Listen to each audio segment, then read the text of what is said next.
Top quality और consistent performance के लिए सिर्फ सिल्वर पंप नाम याद रखना।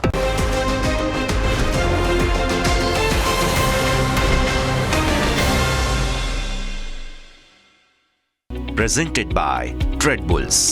अब ट्रेडिंग सबके बस की बात है।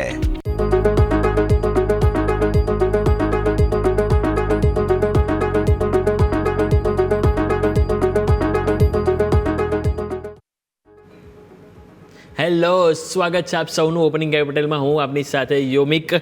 આજે આપણે વાત કરીએ માર્કેટની. તો તમે જુઓ, જે રીતે ગિફ્ટ નિફ્ટીના સંકેતો હતા એ જ રીતે આજે તમે જો આવી ગયા. ઓપનિંગ તમે મજબૂતી સાથે થયા. ગિફ્ટ નિફ્ટીના સંકેતો 60% ઘટાડા સાથે, પરંતુ ઓપનિંગ તમે બિલકુલ ફ્લેટ થયા અને ફ્લેટ બાદ તમે જુઓ તો અત્યારે ઘટાડો આવી રહ્યો છે. નિફ્ટી ઓલમોસ્ટ 50 અંકના ઘટાડા સાથે જોવા મળી છે, જ્યારે બેંક નિફ્ટીમાં આજે એક ફરીથી તમે જો તેજી જોવા મળી રહી છે. આજે નવા 59,026 હાઈ બન્યા. ગઈકાલે એક્ઝેક્ટ 59,000 નીચે આવ્યું હતું, આજે 59,026 હાઈ બન્યા, પરંતુ ત્યાં પણ ઉપલા સાથે થોડુંક અત્યારે હાલ આપણને દબાણ જોવા મળી રહ્યું છે. હવે જરૂરત છે કે એ જે હાઈ બન્યું 59,026 એને ક્રોસ થવું જરૂરી છે અને નિફ્ટીમાં જે 26,000 ઉપર સસ્ટેન થવું માર્કેટની જરૂર છે. અધરવાઇઝ ઉપલા સરથી એક થોડા કોલાઇટેસનું દબાણ જોવા મળી શકે છે. સ્ટોક સ્પેસિફિક નજર કરો તો આજના દિવસે આપણને નિફ્ટીમાં આપણને ટોટલ 50માંથી 11 સ્ટોક જ છે જે પોઝિટિવ છે. મેક્સ હેલ્થકેર, ભારતીય એરટેલ, એક્સિસ બેંક, એટેનલ અને બીએલ કે જેમાં સૌથી વધારે મજબૂતી છે. વેચવાલીમાં સૌથી પહેલાં હિન્ડાલ્કો 1.5% નીચે, બજાજ ફિનસર્વ, ટાટા સ્ટીલ, મહિન્દ્રા એન્ડ મહિન્દ્રા અને બજાજ ફાઇનાન્સ આ બધા સ્ટોક છે કે જેમાં હાલ આપણને વેચવાલી સાથે કારોબાર જોવા મળી રહ્યો છે. પરંતુ વધુ ચર્ચા કરવા માટે આપણી સાથે બુલવેવ રિસર્ચથી અમિત પસ્સાગિયા જોડાઈ ગયા છે. અમિત સર, ગુડ મોર્નિંગ, સ્વાગત છે આપનું. અને સાથે સાથે સાઈરામ સ્ટોકથી અરુણ રંગપરિયા પણ જોડાઈ ગયા છે. સર, આ બંનેનું સ્વાગત છે શોમાં. માર્કેટ એક આજે એક્સપાયરીના દિવસે થોડુંક નર્વસ જોવા મળી રહ્યું છે, કારણ કે ગ્લોબલમાં તમે જો એક વેચવાલીનો દોર જોવા મળી રહ્યો છે, જેને કારણે આજે આપણે ગિફ્ટ નિફ્ટીનું ઓપનિંગ તો નેગેટિવ હતું, એ પ્રમાણે આપણે અત્યારે સેટલ પણ થઈ ગયા છે. હવે શું એક્સપાયરીમાં આ જ ઘટાડો આજે જોવા મળશે કે પછી ક્યાંક ને ક્યાંક આજે કમબેક ફરીથી માર્કેટમાં જોવા મળી શકે છે? સૌથી પહેલાં તમારી પાસે આવવા માંગીશ અમિત સર, કઈ રીતે લેવલ જોઈશું સર? જો વાત કરીએ નિફ્ટીમાં, તો નિફ્ટીમાં એક ફ્લેટ કરેક્શન પેટર્નનું ફોર્મેશન થઈ રહ્યું છે એક 15 મિનિટ ટાઈમ ફ્રેમમાં. તો ડેફિનેટલી એક ડિક્લાઇન અહીંયા પોસિબલ છે. તો નિફ્ટીમાં એક સેલિંગને ચાલવું જોઈએ. સ્ટોપ લોસ અહીંયા 26,100 મેન્ટેન કરવો જોઈએ. નીચામાં 25,850 અને 25,750 લેવલ નિફ્ટીમાં જોવા મળી શકે છે. નિફ્ટીમાં હાલમાં એક સેલોન રેસને ચાલવું જોઈએ. વાત કરીએ બેંક નિફ્ટીમાં, તો બેંક નિફ્ટીમાં પણ એક રેઝિસ્ટન્સ લેવલ હું અરાઉન્ડ જોઈ રહ્યો છું 59,000 59,200 નું એક ઝોન છે, જેને એક રેઝિસ્ટન્સ તરીકે જોઈ રહ્યો છું. અને બેંક નિફ્ટીમાં પણ જોઈએ તો આપણને નેગેટિવ ડાયવર્જન્સ જોવા મળી રહ્યું છે. તો અહીંયા પણ એક ડિક્લાઇન પોસિબલ છે. તો નિફ્ટીમાં શોર્ટ સર્કિટ ચાલી શકે છે, પરંતુ જો બેંક નિફ્ટીમાં કોની પાસે બાઇંગ સાઇડની હોલ્ડિંગ છે તો પ્રોફિટ બુક કરીને ચાલવું જોઈએ. હજુ પણ અહીંયા કોઈ પ્રોપર સેલિંગના સિગ્નલ નથી બની રહ્યા. તો બેંક નિફ્ટીને હાલમાં એવોઇડની સરળ છે, પરંતુ નિફ્ટીમાં સેલોન રેસ થઈ છે. ઓકે, બેંક નિફ્ટીને અત્યારે હાલ આપણે અવોઇડ કરીશું અને નિફ્ટીમાં જેમ સરે વાત કરી આપણને ઉપલા સરથી એક દબાણ જોવા મળી શકે છે, એટલે કે સેલોન રાઇસ રણનીતિ આપવાની સલાહ બની રહી છે. અરુણ સર, તમારી પાસે આવવા માંગીશ, કઈ રીતે જોઈ રહ્યો છે આજની એક્સપાયરીને અને કઈ રીતે આપણે અહીંથી ફોકસ કરીશું નિફ્ટી બેંક નિફ્ટી બંને માટે સર? દેખો, વર્લ્ડ માર્કેટ નેગેટિવ છે, પણ જ્યારે યુએસ માર્કેટ ચાલી રહ્યું હતું ત્યારે આપણે ચાલી નતા રહ્યા. સેકન્ડ થિંગ, વર્લ્ડ માર્કેટની સાથે આપણે સેન્ટિમેન્ટલી થોડા વીક થવાના છે, નો ડાઉટ. જ્યારે યુએસની અંદર કાલે જે રીતની સ્ટેટમેન્ટ કે પછી જે ડેટા આવવાના હતા એમાં ડિલે થઈ ગયું ડ્યુ ટુ શટડાઉન, એના લીધે ત્યાંના માર્કેટો હેવી ક્રેશ આપ્યું. એ જ રિફ્લેક્શન અમને આપણે અહીંયા એશિયન પિયર્સમાં દેખાવા મળી રહ્યું છે. એ જ રિફ્લેક્શન આપણને નિફ્ટીમાં થોડું જોવા મળ્યું હતું. નિફ્ટી થોડી કવર થઈ. એના પછી હવે મને એવું લાગે છે કે નિફ્ટીની અંદર 26,100 26,050 આ એક બડું રેસિસ્ટન્સ છે, તેની ક્રોસ કરવું ઇટ્સ મતલબ ટુ હાર્ડ છે. કારણ કે આજની પોઝિશન તમે ઓપ્શનની જોઈશો તો જબરજસ્ત પોઝિશન 26,000 26,050 26,100 બનેલી છે. તો 26,050 એક બહુ રેસિસ્ટન્ટ હશે ત્યાંથી, અને 25,900 ની આજુબાજુ સપોર્ટ છે. જો 900 આપણે બ્રેક કરીશું આજના સત્રમાં તો આપણે 840 અને 780 સુધીના લેવલ જોવા મળી શકે છે. જ્યારે બેંક નિફ્ટીની વાત કરવામાં આવે તો બેંક નિફ્ટી 58,100 58,200 અહીંયા પહોંચશે તો પ્રોફિટ બુકિંગ ડેફિનેટલી ફેસ થશે. ત્યાંથી સેલિંગ પ્રેશર આવી શકે છે. નીચેની સાઈડ જોવામાં આવે તો 58,000 એક સ્ટ્રોંગ બેઝ બનાવી રહ્યો છે. 58,000 નીચે જ આપણે ચાલી રહ્યા છીએ. આ જ એક બેઝ છે. જો એને ક્રોસ કરીને ઉપર ચાલે તો પોઝિટિવ થોડું હોઈ શકે, પણ અહીંયા સ્ટ્રગલિંગ થઈ રહ્યું છે. પણ અહીંયા બી જેવી રીતે આપણે પ્રીવિયસ આપણે સ્ટેટમેન્ટ આપ્યું હતું કે અગર નિફ્ટી સ્ટ્રોંગ થશે તો બેંક નિફ્ટી કન્સોલિડેશનમાં જશે, બેંક નિફ્ટીમાં થોડું નીચે આવવાનું ચાન્સીસ છે. પણ હા, અગર નિફ્ટી કરેક્શનમાં આવશે તો બેંક નિફ્ટી એના કરતા વધારે કરેક્ટિવ મોડ જોવા મળી શકે છે. મને લાગે છે આજે બંને ઇન્ડાઇસીસમાં પ્રોફિટ બુકિંગ રહેવું જોઈએ. થોડું એક્સપાયરીના લીધે તમને એક્સપાયરી દિવસ છે તો થોડું કદાચ સસ્ટેન બી કરી શકે, પણ મોસ્ટ પ્રોબેબલી ચાન્સ છે કે નીચેના લેવલ માર્કેટમાં જોવા મળી શકે છે. અગર લેવલ ક્રોસ કરશે એબવ સાઈડ જે મેં કીધા તો જ આપણને ઉપરની સાઈડ રિઝ્યુમ થતી જોવા મળશે. અધરવાઇઝ મોર વીકનેસ પરસિસ્ટ કરી શકે છે. તો આજના માર્કેટમાં તો એવું જ હોવું જોઈએ, રાઇઝ ઓન સેલ. અગર તમને કઈ રાઇઝ મળતો હોય, ક્યાંય પણ ગ્રીન દેખાતા ઇન્ડેક્સ, તો તમારે સેલનું બેટ લેવું જોઈએ. ઓકે, તો જેમ આપણે બંને એક્સપર્ટે કીધું કે આજના દિવસે એક પ્રોફિટ બુકિંગ શક્ય છે, આ પ્રમાણે આપણે એની માર્કેટને એક વોચ કરીશું. વાત થઈ ગઈ આપણે ઇન્ડેક્સ સ્પેસિફિક. હવે સ્ટોક સ્પેસિફિક આપણે જાણી લઈએ. સૌથી પહેલાં અમિત સર આપના પાસે આવવા માંગીશ, આપના તરફથી સ્ટોક સ્પેસિફિક કઈ જગ્યાએ આપણે રણનીતિ અપનાવીશું સર? સ્ટોક સ્પેસિફિક જો વાત કરીએ તો એક નજરમાં છે મારા સ્ટોક ઇરેડા. ઇરેડાની વાત કરીએ તો આપણે અહીંયા એક ટ્રેડ લાઇનનું બ્રેકઆઉટ જોવા મળ્યું છે. વીકલીમાં પ્રાઇસ ફિબોનાચી લેવલથી બાઉન્સ બેક જોવા મળ્યું છે, અને ડેલી ચાર્ટમાં જોઈએ તો ઓલમોસ્ટ એક ફ્લેટ કરેક્શન પેટર્ન હું કમ્પ્લીટ જોઈ રહ્યો છું. તો દરેક ઘટાડે ઇરેડા બાય કરવું જોઈએ. 135 નો સ્ટોપ લોસ અહીંયા મેન્ટેન કરવો જોઈએ, અને ઉપરમાં 180 અને 200 ના લેવલ ઇરેડામાં જોવા મળી છે. ઓકે, તો અમિત સર તરફથી ઈડા એટલે કે IREDA કે જેમાં આપણે અહીંથી ફોકસ કરીશું. હવે વાત કરીએ અરુણ સર, તમારી પાસે આવવા માંગીશ, તમારા તરફથી સ્ટોક સ્પેસિફિક કઈ રીતે આપણે ફોકસ કરીશું? સ્ટોક સ્પેસિફિકની અંદર બે સ્ટોકની અમે સજેસ્ટ કરું છું. એક તો persistent 6100 ની આજુબાજુ ચાલી રહ્યો છે, 6615 એટલે 6105 એટલે 6165 ની આજુબાજુ સ્ટ્રોંગ રેસિસ્ટન્ટ છે. નીચેની સાઈડ સપોર્ટની વાત કરવામાં આવે 604050 લેવલ જોવા મળી શકે છે. સેકન્ડ અગેન ડેરિવેટિવ છે, અને એક નેક્સ્ટ સ્ટોક્સ મુથુટ ફાઇનાન્સ પણ ડેરિવેટિવ્સ જે સ્ટોક સિલેક્ટ કર્યો છે. 3730 ની આજુબાજુ ફ્યુચર ટ્રેડ કરે છે. 3770 મતલબ અહીંથી 40-45 પોઈન્ટ ઉપર એક બડું રેસિસ્ટન્ટ છે. નીચેની 300 સુધીના લેવલ જોવા મળી શકે છે. જી બિલકુલ. તો અહીંયાથી આપણે સ્ટોક સ્પેસિફિક આ પ્રમાણે અહીંથી ફોકસ કરીશું. તો બંને એક્સપર્ટ તરફથી અહીંયાથી ફોકસ કરવામાં આવી રહ્યા છે. સ્ટોક સ્પેસિફિક સ્ક્રીન ઉપર આપણે ચલાવી લઈશું, એ પ્રમાણે આપણા સૌકોનું અહીંથી ધ્યાન હોવું જોઈએ. બીજો નજર કરીએ તો આજના દિવસે એક્શન મોડમાં આપણને જોવા મળ્યો કોઈ સ્ટોક, તો સૌથી પહેલાં તમે નજર કરો તો મેક્સ હેલ્થકેરમાં આપણને ઓલમોસ્ટ 0.2% તેજી સાથે નિફ્ટીના ટોપ ગેનરમાં જોવા મળી રહ્યો છે.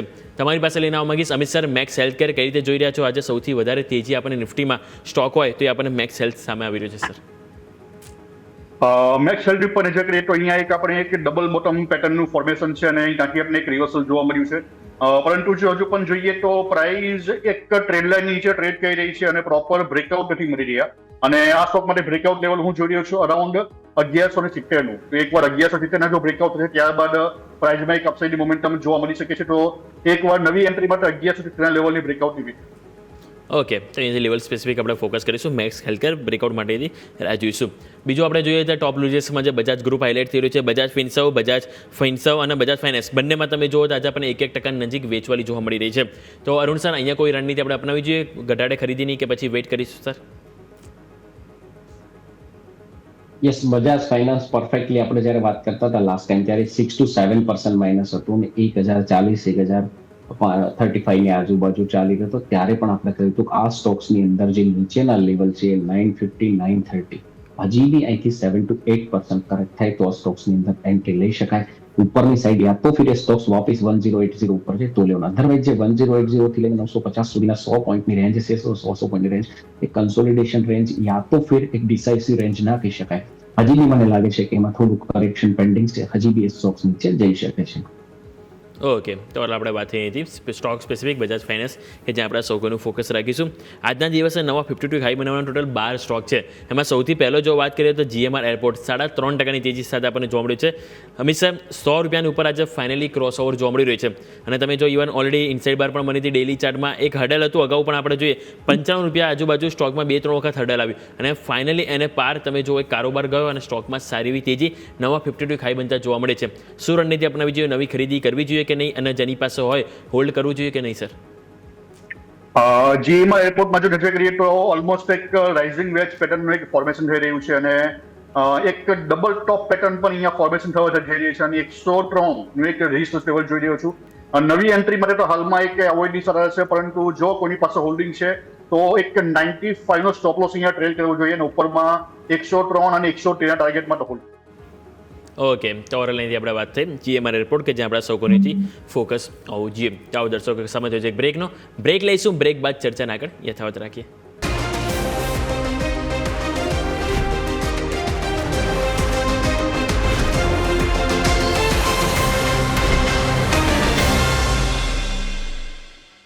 બ્રેક બાદ આપનું સ્વાગત છે.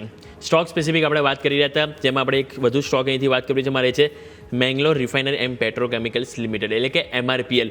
સ્ટોક સતત એક તેજીના દોરમાં આપણને જોવા મળી રહ્યો છે. નીચે તમે જોશો ને તો સ્ટોક 150 રૂપિયા જ્યારે સપોર્ટ લીધો ત્યાંથી વન વે સ્ટોકમાં આપણને તેજી જોવા મળી છે. ઇવન આ નવેમ્બર મહિનામાં ઇવન મારે કહેવું જોઈએ નવેમ્બર મહિનામાં સ્ટોક ત્યાંથી વધીને 180 પર અત્યારે તમે જોશો 181 182 ઉપર આપણે કારોબાર કર્યો છે. અરુણ સર, એક વખત ચાર્ટ ઉપર નજર કરો. MRPL સારી એવી તેજી પણ જોવા મળી છે. ઓલરેડી છેલ્લા 6-7 ટ્રેડિંગ સેશન પણ જોશો એક ઇનસાઇડ બાર હતું, એનું પણ બ્રેકઆઉટની ઉપર ગઈકાલ ક્લોઝિંગ આવ્યું. આજે નો ડાઉટ 1% નર્વસ છે, પરંતુ અહીંયા કોઈ તેજીની આપણે એક્સપેક્ટેશન રાખવી જોઈએ કે એક વખત 200ના લેવલ જોવા મળે. સર અનમ્યુટ કરો તો આ સ્ટોક્સ અહીંથી હજી બી ઉપરની સાઈડ લેવલ રિઝ્યુમ થઈ છે. 181 ચાલે છે. જ્યારે અપરની સાઈડ જ્યારે લેવલની વાત કરવામાં આવે તો 205 2010 ત્યાં એક રેસિસ્ટન્સ છે, ત્યાં સુધી સ્ટોક્સ જઈ શકે છે. નીચેની અંદર સ્ટ્રોંગ બેઝ આ સ્ટોક્સ માટે 160 158 ની આજુબાજુ છે. આપણે આપણા દર્શકોને જણાવી દઈએ કે આ સ્ટોક્સ આપણે દિવાળીની આજુબાજુ 130 128 માં ડિસ્કસ કર્યું હતું, ત્યારે આપણે 155 160 ના લેવલ આપણે આપેલા હતા. એ લેવલ એચીવ થયા છે અને હજી બી સ્ટોક્સની સ્ટ્રેન્થ વધી રહી છે. 180 ઉપર મોર સ્ટ્રેન્થ આવશે. 205 2010 ત્યાં સુધી સ્ટોક્સ જઈ શકે છે. નીચેની સાઈડ તમે સ્ટ્રોંગ સપોર્ટની વાત કરો તો સપોર્ટ 160 158 ની આજુબાજુ સ્ટોકની અંદર સ્ટ્રેન્થ છે. કોઈ પાસે હોય તો હોલ્ડ કરી શકે છે. 205 2010 સુધી સ્ટોક જઈ શકે છે અને કોઈને ફ્રેશ લેવું તો થોડું કરેક્શન 5 to 7 પોઈન્ટનું આવે ત્યારે વાપસ એન્ટ્રી થઈ શકે, બીકોઝ આપણું ટોપ લોસ એકદમ સ્મોલ થઈ જાય. એટલા માટે જ્યારે એ સ્ટોક્સ રહેશે સપોર્ટની આજુબાજુ સપોર્ટથી થોડું નજીક પહોંચે ત્યારે લેવું. ઓકે, તો ઓવરઓલ આપણે વાત MRPL કે જે આપણા સૌકોનીથી ફોકસ રાખીશું. બીજો સ્ટોક સ્પેસિફિક નજર કરો તો ઇવન આજે આપણને સારું વોલ્યુમ એમ્ફેસિસમાં પણ જોવા મળ્યું છે. અહીંયા પણ કંઈક બ્લોક ડીલના સમાચાર હતા અને તમે જો અત્યારે સ્ટોકમાં ઓલમોસ્ટ 868 કરોડનું આપણને શરૂઆતના 20 થી 25 મિનિટમાં તમે જોશો તો આપણને વોલ્યુમ થતું જોવા મળી રહ્યું છે. શેર પણ તમે જો 32 લાખનો વોલ્યુમ જોવા મળે છે, પરંતુ અહીંયા ન્યૂનતમ સ્તરથી ખરીદારી પણ જોવા મળી રહી છે. અમિત સર, એમ્ફેસિસ એક વખત નજર કરીએ 2626ના લો બનાવીને 2700 તરફની એક પહેલ જોવા મળી રહી છે. સર એમ્ફેસિસ ઉપર જો નજર કરીએ તો પાછલા 2 મહિનાથી પ્રાઇસમાં એક આપણને રેન્જ બાઉન્ડ એક મોમેન્ટમ જોવા મળી રહી છે. તો આ સ્ટોકને હાલમાં તો એવોર્ડની સલાહ છે, પરંતુ એક 2930નું એક બ્રેકઆઉટ લેવલ જોઈ રહ્યો છું, તો આની ઉપર પ્રાઇસમાં એક અપસાઇડ મોમેન્ટમ જોવા મળી શકે છે. તો હાલમાં તો એક એવોર્ડની સલાહ છે, પરંતુ 2930ના બ્રેકઆઉટ બાદ આ સ્ટોકમાં નવી એન્ટ્રી કરશે. ઓકે, તો ઓવરઓલ આપણે વાત એમ્ફેસિસ કે જે આપણા સૌકોનીથી ફોકસ રાખીશું. બીજું તમે નજર કરો તો આપણને સ્ટોક સ્પેસિફિક ઇવન એરટેલ પણ તમે એક વખત જો સારી એવી કમબેક જોવા મળી છે. 311 રૂપિયા ઉપર આજે 0.5% તેજી જોવા મળી છે, પરંતુ છેલ્લા 3 દિવસથી સારું એવું કમબેક આપણને સ્ટોકમાં જોવા મળ્યું છે. નીચેની તરફ 295 295 બાદ એક આપણને તેજી જોવા મળી. જીવન ઘણા બધા બ્રોકરેજ હાઉસ પણ છે કે જેમણે અહીંથી રિપોર્ટ આપે છે 400 રૂપિયા ઉપરના લક્ષ્યાંક તેઓ અહીંથી એક એક્સપેક્ટેશન રાખી રહ્યા છે. તમારી પાસે લઈને આવવા માંગીશ અરુણ સર, એરટેલ જે પહેલા ઝોમેટો તરીકે જાણીતો હતો, કઈ રીતે સર તમે જોઈ રહ્યા છો? આ સ્ટોક્સ બે રીતની મુવમેન્ટ પકડી છે. સ્ટોક્સ તમે જુઓ તો નીચેની સાઈડથી અપર ગયો, ઉપરની સાઈડથી થોડું નીચે વાપસ, એના પછી કન્ટિન્યુઅસ મૂડમાં અપસાઇડ જાય છે. સ્ટોક્સ માટે હજી બી 80 ઉપર જોઈએ તો 330 335 આ બે લેવલ પર સ્ટોક્સ પહોંચી શકે છે. ધેટ્સ મીન્સ કે સ્ટીલ સ્ટોક્સ હેવ 25 to 30 પોઈન્ટની મૂવ અપસાઇડ ટ્રેન્ડ થઈ ગઈ છે. અગર આ સ્ટોક્સ વાપસ 330 ઉપર રિઝ્યુમ કરશે, 330 ઉપર રિઝ્યુમ કરશે તો વાપસ સ્ટોક ચેનલ રિસન્ટલી હાઈ પડે ત્યાં સુધી 355 360 સુધી જવાની કોશિશ કરશે. એક અહીંથી થોડું નાનું ટાર્ગેટ આવે છે 330 325 અને જેવું 330 ક્રોસ કરશે તો વાપસ સ્ટોક 360 ઉપરના લેવલ જોવા મળી શકે છે. જ્યારે સ્ટ્રોંગ બેઝ સ્ટોક્સની વાત કરવામાં આવે તો 288 અહીંયાથી 13 પોઈન્ટ નીચે એક સ્ટ્રોંગ બેઝ છે સ્ટોક્સ માટે. ઓકે, તો આપણે વાત થઈ એરટેલ કે જે આપણા સૌકોની ફોકસ હોવું જોઈએ. અરુણ સર, તમારી પાસે લઈને આવવા માંગીશ ફિઝિક્સવાળા જે IPOનું આજે લિસ્ટિંગ હતું 31% બમ્પર લિસ્ટિંગ સાથે. બમ્પર એટલા માટે કહી રહ્યો છું કારણ કે તમે જો તો માર્કેટમાં એક્સપેક્ટેશન હતી કે 5% આજુબાજુ ઓપનિંગ થઈ શકે, પરંતુ BSE ઉપર 31% ઉપર આજે આપણને લિસ્ટિંગ થતું જોવા મળ્યું છે, 143 રૂપિયા ઉપર. એટલે કે જે એક્સપેક્ટેશન હતી એનાથી તમે જો 5 થી 6 ગણો વધારે ઓપનિંગ આપણને જોવા મળી રહ્યું છે. હવે ક્વેશ્ચન થાય કે લિસ્ટિંગ ગેઇન માટે જેને એપ્લાય કર્યું હોય એ લોકોએ હોલ્ડ કરવો જોઈએ હજી આજનો દિવસ, કે પછી અહીંયાથી વેચી દેવું જોઈએ, પ્રોફિટ બુકિંગ કરવું જોઈએ? અને બીજી વસ્તુ કે લોંગ ટર્મ માટે આ સ્ટોકને તમે કઈ રીતે જોઈ રહ્યા છો સર? દેખો, ફિઝિક્સ વાળા આજે જ લિસ્ટ થયો છે. સેકન્ડ કહી શકાય કે મોસ્ટ પ્રોબેબલી જે રિટેલ ઇન્વેસ્ટરો છે IPO ની અંદર પૈસા લગાવતા હોય છે ફર્સ્ટ ગેઇન માટે લગાવતા હોય છે. અને એક નવો ટ્રેન્ડ બી ચાલી રહ્યો છે. જે સ્ટોક્સ નીચે ખુલે છે, જે IPO સ્ટોક્સ નીચે આવે છે, થોડા એને કોઈ પણ તરીકેથી નીચે આવ્યા પછી થોડું બી તમે કરો લેન્સ કાર્ડની નીચે આવ્યો ઉપર લઈ ગયા, એવી જ રીતે સેમ ફિઝિક્સ વાળા ભલે ઉપર ખુલ્યો છે એને પ્રોફિટ બુકિંગ આવશે, થોડું ટકશે, હજી બી સ્ટોક્સ અહીંથી ઉપર જશે. કારણ કે જે રીતની લિસ્ટિંગ ગેઇન જોવા મળી રહી છે, જે રીતની લિસ્ટિંગ ગેઇન પછી બી એટલી સેલિંગ નથી આવતી. ભલે IPO એપ્લાય ન કરે તો એવું હોય છે કે ખુલતા થોડું પ્રેશર આવે માર્કેટની અંદર, લિસ્ટિંગ ગેઇન વાળા થોડા પીપલ નીકળતા, પણ લોકોના આમાં ઇન્ટરેસ્ટ જાગી રહ્યો છે. એ રીતે મને લાગે છે કે હજી સ્ટોક્સ અહીંથી સ્ટ્રેન્થ બની શકે, પણ લિસ્ટિંગ ગેઇન માટે જેને IPO એપ્લાય કર્યો છે, જેને એક દિવસ કે ભાઈ મને લિસ્ટિંગમાં નીકળી ગયું, એને પ્રોફિટ બુકિંગ કરી દેવું છે. પણ હા, કોઈને લોંગ ટર્મ વ્યૂ હોય, થોડા ટાઈમ માટેનો લોંગ ટર્મ રાખવાનો હોય તો રાખી શકે છે. સ્ટોક્સમાં ડેફિનેટલી હજી બી મુવમેન્ટ આગળની જોવા મળી શકે છે. ઓકે, તો ઓવરઓલ આપણે વાત થઈ ફિઝિક્સવાળા કે જે તમે જો બમ્પર લિસ્ટિંગ આપણને ઓપનિંગ ફરી આપણને જોવા મળી રહ્યું છે. અને બીજું જે MV વોલ્ટેક કરીને તો જે એમાં આપણને બિલકુલ ફ્લેટ 270 રૂપિયા આપવામાં આવ્યું છે, 270 રૂપિયા એટલે કે ફ્લેટ ઓપનિંગ આપણને જોવા મળી રહ્યું છે. સ્ટોક સ્પેસિફિક પાછા આવીએ તો આપણે એક હીરો મોટોકોર્પ છે કે જે તમે જો આજે પણ બીજો દિવસે નવા 52 હાઈ બની રહ્યો છે. અમિત સર, તમારી પાસે લઈને આવવા માંગીશ. સ્ટોક ગઈકાલે 4 થી 5% તેજીમાં, તો આજે પણ તમે જો ફર્ધર 1.5% તેજી સાથે 5,900 ની નજીક કારોબાર કરી રહ્યો છે.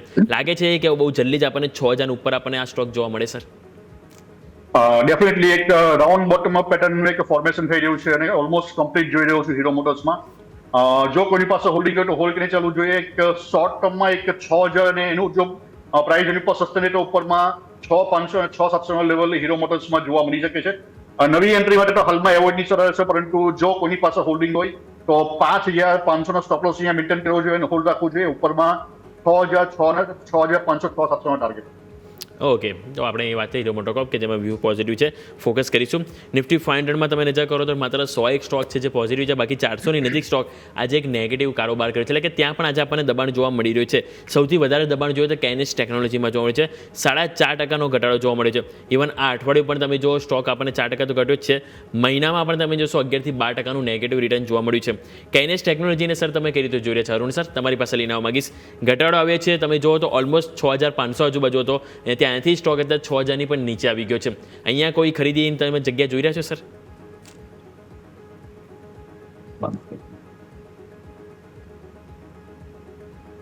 જી, એક સેકન્ડ. અત્યારે 4.5% ઘટાડો છે. અત્યારે 5,943 ની આજુબાજુ ચાલે, 5,950 ની આજુબાજુ સ્ટોક ચાલી રહ્યો છે. સ્ટોક્સ કરીબન દેખો તો 7,600 થી લઈને કન્ટિન્યુઅસ ગિરાવટમાં આવી રહ્યો છે. થોડું ગિરાવટ કરીને 5-6% પેલું 3 to 4% ઉપર જઈને પાછું નીચે. આમાં રાઇઝ ઓન સેલ થઈ રહી છે. પણ હા, આમની જે પેટર્ન બને છે, પેલું કહેવાય ડબલ બોટમ, એ પેટર્ન કરીબન જે બનવાનું ફોર્મેશન થઈ શકે છે, ફોર્મેશન કરીબન 5700 ની આજુબાજુ છે. તો 5700 ની આજુબાજુ સ્ટોક્સ આવે તો ત્યાં કોઈને રિસ્કી બેટ લેવું હોય તો 5650 ના ટોપ લોસ થી લઈ શકે. પણ હા, અગર આ 5650 જો હોલ્ડ નથી કરતો સ્ટોક્સ, તો સ્ટોક્સ માટે 5,000 થી નીચેના લેવલ જોવા મળી શકે છે. બેસ્ટ એડવાઇસ હશે કે કોઈ પાસે હોય ને પ્રોફિટમાં હોય તો પ્રોફિટ બુક કરીને જ્યારે 5,000 સુધી પહોંચે ત્યારે રી એન્ટ્રી લેવી જોઈએ. અધરવાઇઝ અપર સાઇડ મને એમ લાગે છે કે એકવાર એ હજી 1 થી 10 થી 20% કરેક્શન પેન્ડિંગ છે સ્ટોક્સમાં. ઓકે, તો ઓવરઓલ આપણે વાત થઈ કેનેસ ટેકનોલોજી કે જે આપણા સૌ કોઈથી ફોકસ હોવું જોઈએ. બીજું સમાચાર બેસિક્સ તમે નજર કરો તો આપણને આજે ફોકસમાં એમક્યોર ફાર્મા પણ હતો. એમાં પણ બેઇન કેપિટલની કંપની જે BC ઇન્વેસ્ટમેન્ટ 5 છે 4, એમાં તમે જો બ્લોક ડીલ દ્વારા હિસ્સો વેચવાના સમાચાર હતા. એક એમક્યોર ફાર્મા 2% સુધી હિસ્સો વેચે તેવી એક શક્યતા આપણને જોવા મળી રહી હતી. સ્ટોક ઉપર આપણે નજર કરીએ તો અત્યારે હાલ આપણને એમક્યોર ફાર્મામાં ઓલમોસ્ટ 3.5% ઘટાડો જોવા મળ્યો છે. 221 કરોડનું આજે અહીંયા પણ આપણને એક વોલ્યુમ જોવા મળી રહ્યું છે. એમક્યોર ફાર્મામાં ઘટાડે કઈ રીતે આપણે રણનીતિ અપનાવીશું સર? જેની પાસે હોય હોલ્ડ કરીશું, અને નવી ખરીદી માટે હાલનું લેવલ કઈ રીતે જોઈ રહ્યા છો અમિત સર? એમકે ફાર્મમાં જો નજર કરીએ તો આપણે એક ઓગસ્ટ મહિનાથી આ પ્રાઇસમાં એક નેરો રેન્જમાં એક કામકાજ શરૂ જોવા મળ્યું છે અને અરાઉન્ડ તમે જુઓ તો ખાલી 10% થી 15% રેન્જની વચ્ચે પ્રાઇસમાં એક સ્ટક થઈ ગયું લાગી રહ્યું છે. તો આ સ્ટોક માટે એક પ્રોપર બ્રેકઆઉટની વેટ કરવી જોઈએ. એકવાર 1450 જો બ્રેકઆઉટ થાય તો આની ઉપર એક નવી એન્ટ્રી આ સ્ટોકમાં કરી શકે છે, પરંતુ હાલમાં તો એવો દિશા રહે છે. જો કોઈની પાસે હોલ્ડિંગ હોય તો એક 1250 સ્ટોપ લોસ અહીંયા રાખીને હોલ્ડ કરી શકાય છે.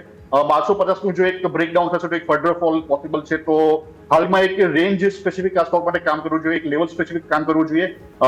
કોઈની પાસે હોલ્ડિંગ છે તો 1250 સ્ટોપ લોસ રાખીને હોલ્ડ કરવું જોઈએ અને નવી એન્ટ્રી માટે સ્ટ્રિક્ટલી એક 1450 નું બ્રેકઆઉટ થાય ત્યાં બધામાં નવી એન્ટ્રી કરી શકાય. ઓકે, તો ઓવરઓલ આપણા પાસે એમક્યોર ફાર્મા કે જેમાં આપણે લેવલ સ્પેસિફિક આજના દિવસો ફોકસ કરીશું. આજે તમે બેંક નિફ્ટી તમે જો તો ત્યાં નો ડાઉટ એક પોઝિટિવિટી છે, બિલકુલ ફ્લેટ છે. જ્યારે નિફ્ટીમાં તમે જો 70 થી 75 અંકનો ઘટાડો, જેમાં આપણે બંને એક્સપર્ટે કીધું આજે પ્રોફિટ બુકિંગ જોવા મળી શકે છે અને તમે જો બંનેમાં ઇવન આજે નિફ્ટીમાં પણ ઉપલા સરથી વેચવાલી આવી છે, સેન્સેક્સમાં પણ ઉપલા સરથી એક દબાણ જોવા મળી રહ્યું છે. હવે જો આમાં આપણે વાત કરીએ બેંક નિફ્ટી કે જ્યાં હજુ મજબૂતી છે, કારણ કે ત્યાં ઇક્વલ કામકાજ છે. તમે જો 6 સ્ટોક પોઝિટિવ અને તમે જોશો તો 6 થી 7 સ્ટોક આપણને એક નેગેટિવમાં કારોબાર કરીએ છીએ. સૌથી વધારે વેચવાલી તમને હોય તો એ છે કોટક મહિન્દ્રા બેંક. અરુણ સર, આપણને ખ્યાલ છે કે હવે એમની જે બોર્ડ બેઠકનું આયોજન છે, સ્ટોક સ્પ્લિટ માટે તેઓ વિચારણા કરવાના છે, તો એ કોર્પોરેટ એક્શનને તમે આવનારા દિવસો માટે કઈ રીતે જોઈ રહ્યા છો, પ્રાઇસ ઉપર ઇમ્પેક્ટ અને હાલના દિવસે જે આજે ઘટાડો આવ્યો છે એને આપણે કઈ રીતે મૂલવીશું સર? કોટક બેંક ઓલમોસ્ટ તમે જોવો તો બધી જ બેંકો ઉપર હતી ને લાસ્ટ વીકમાં આપણે ડિસ્કસ કરતા ત્યારે કહ્યું તો હવે નિફ્ટી ચાલશે, બેંક નિફ્ટી થોડી કન્સોલિડેશન કરી બેંક નિફ્ટી અને બેન્કિંગ સ્ટોક્સમાં પ્રોફિટ બુકિંગ જોવા મળશે, ખાસ કરીને પીએસટી બેંકમાં આપણે એઝ એક્સપેક્ટેડ પ્રોફિટ બુકિંગ જોયું.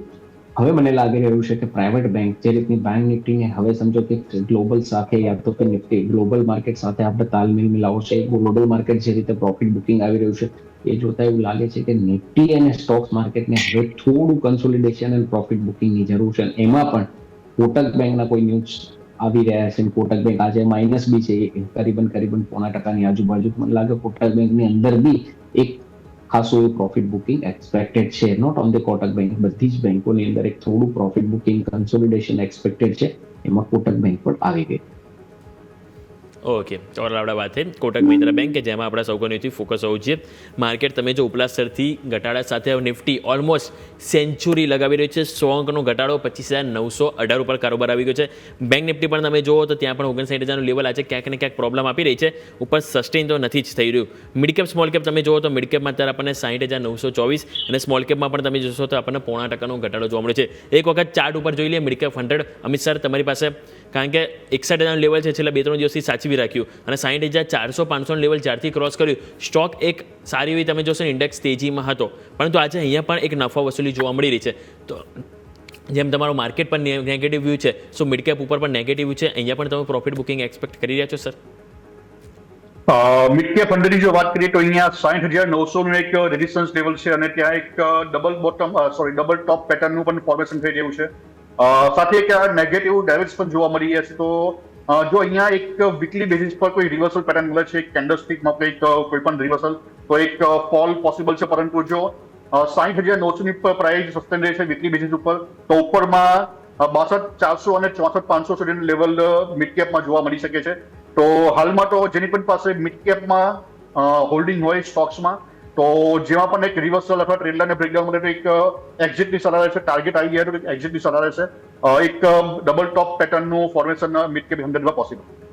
ઓકે, તો ઓવરઓલ આપણે વાત થઈ નિફ્ટી મિડ કેપ 100 કે જ્યાં આપણા સૌની ફોકસ રાખીશું. આજના દિવસે નજર કરો તો નિફ્ટી ઓટોમાં વેચવાલી છે, નિફ્ટી આઈટી જ્યાં 1% નજીક વેચવાલી છે. ઇવન તમે જોશો તો આજે કોઈ પણ ઇન્ડેક્સ, એક પણ સેક્ટર તમે જોશો તો આજે આપણને લીલા નિશાનમાં નથી. દરેક સેક્ટર આજે લાલ નિશાનમાં કારોબાર કર્યું છે, એટલે કે દરેકમાં જેમ આપણે સર એક્સપેક્ટેશન કરી દીધું કે એક પ્રોફિટ બુકિંગ જોવા મળી શકે છે, જે આપણને ઓવરઓલ સેક્ટર ઉપર પણ જોવા મળી રહ્યું છે. એક વખત નિફ્ટી આઈટીનું રિવ્યુ લઈ લઈએ. અરુણ સર તમારી પાસે, ત્યાં આજે આપણને 1% સૌથી વધારે ઘટાડો જોવા મળી રહ્યો છે સર. યસ, નિફ્ટી 80 ની અંદર જે રીતે મને એવું લાગી રહ્યું છે કે જે રીતે એઆઈ ટેકનોલોજી એ બધા વાત કરી રહ્યા છે, બબલ પણ એ બબલ બનતા વાર લાગશે. થોડી આપણે ટાઈમ લઈ લઈએ એના માટે. એક રિવ્યુ છે કે ભાઈ ઓપન એઆઈ પેલું ઓરેકલ ફાઇનાન્સ એમનું ડેટા સેન્ટર ખરીદ્યું, એ જ પૈસાથી એમણે એનવીડિયાનો જીપીયુ બિઝનેસ ખરીદ્યો, એ જ પૈસાથી પાછા એનવીડિયાએ ઓપન એઆઈમાં ઇન્વેસ્ટમેન્ટ કર્યું. પૈસા ફરી રહ્યા છે, તમને એમાં રિવેન્યુ દેખાઈ રહી છે, પણ પૈસા જે છે ને એ કંપનીનું સ્પેર પૈસા છે એ ઘૂમી રહ્યા છે. એટલે સાયકલ જ્યાં સુધી છે ને ત્યાં સુધી આ બબલ થોડું તૂટવું બાકી છે. એ જ જોતા કાલે જે યુએસમાં એક એક્સપેક્ટેશન ડેટા રિલીઝ નહીં થાય તો રેટ કટ નહીં આવે, એના લીધે તમે જુઓ તો આઈટી સ્ટોક્સ 3-4 દિવસથી ત્યાં વીક છે, ટેકનોલોજી સ્ટોક્સ વીક છે, એઆઈ સ્ટોક્સમાં ધૂમ વીકવાલી ચાલુ છે. તો એ જો તમને લાગે છે આઈટી સ્ટોક્સની અંદર હજી બી અહીંથી પ્રેશર આવી શકે છે. આજે આઈટી તમે જોવો તો 300-350 પોઈન્ટ માઇનસ છે, 36,000 ની આજુબાજુ ચાલી રહી. અહીંયા પણ એક 35,500 35,000 નો એક સ્ટ્રોંગ બેઝ છે એ તૂટશે તો અહીંયા પણ ખાસી એક ડાઉન સાઇડ આવી શકે છે આઈટી સ્ટોક્સમાં. પણ મને એવું લાગે છે કે આઈટી થી થોડું દૂર રહેવું જોઈએ અને આઈટી સ્ટોક્સમાં ખાસું કરેક્શન હજી બી પેન્ડિંગ છે એવું મારું માનવું છે. ઓકે, તો હજુ પણ એક કરેક્શન પેન્ડિંગ છે જેમ આપણે અહીંથી આઈટી ઉપર વ્યૂ જોવા મળી રહ્યો છે. પરંતુ આ સાથે સમય તો ચર્ચા લેવાનો. સૌથી પહેલા અમિત સર આપની પાસે આવવા માંગીશ આપના તરફથી ડિસ્ક્લેમર. મેં જે પણ સ્ટોક રેકમેન્ડ કર્યા છે મારું કોઈ હોલ્ડિંગ નથી, પરંતુ ક્લાયન્ટને રેકમેન્ડ કર્યા હોઈ શકે છે. Thanks for inviting me. Arun sir આપના તરફથી. અહીંયા જે બી સ્ટોક ડિસ્કસ કર્યા એની પરસિસ્ટન્ટમાં મારી પોતાની પોઝિશન છે, બાકી કોઈ સ્ટોક્સમાં અમારી પોઝિશન છે નહીં. પણ હા, બીજા જે સ્ટોક્સ અહીંયા ડિસ્કસ કર્યા એ મારા ક્લાયન્ટોને સજેશન આપેલું હોઈ શકે છે. અરુણ સર, અમિત સર, આ બંનેનો ખૂબ ખૂબ આભાર શોમાં જોડવા બદલ. Thank you so much. Thank you. So overall જેમ આપણે અહીંથી એક્સપેક્ટ કર્યું હતું કે માર્કેટમાં એક વેચવાલ આવી શકે છે, બંને એક્સપર્ટે પણ કીધું કે આજે એક પ્રોફિટ બુકિંગ જોવા મળી શકે છે. અને બીજી બાજુ તમે જુઓ તો એફઆઈએ પણ સતત કેશ અને તમે જોશો વાયદા બજારમાં પણ તેમની પોઝિશન 90% આજુબાજુ શોર્ટ પહોંચી ગઈ છે. એટલે કે તેઓ ક્યાંક ને ક્યાંક કંઈક તો ફેક્ટર તેઓ અહીંથી હાઇલાઇટ કરી રહ્યા છે કે જેમને તે માર્કેટમાં મે બી હજુ પસંદ નથી, જેના કારણે તેઓ હજી પણ એક શોર્ટ પોઝિશન જોવા મળી રહી છે. સ્વાભાવિક છે કે આજના દિવસો નિફ્ટી અને બેંક નિફ્ટી બંનેમાં હાઈ ક્રોસ સાથે ત્યાં સુધી આ જ રીતે આપણને સેલ ઓન રાઇઝ જોવા મળી શકે છે. તો આ સાથે સમય તો રજા લેવાનો. મને યોમિકને આપશો રજા. આગળના અપડેટ્સ માટે આપ જોતા રહો ન્યૂઝ કેપિટલ ગુજરાત.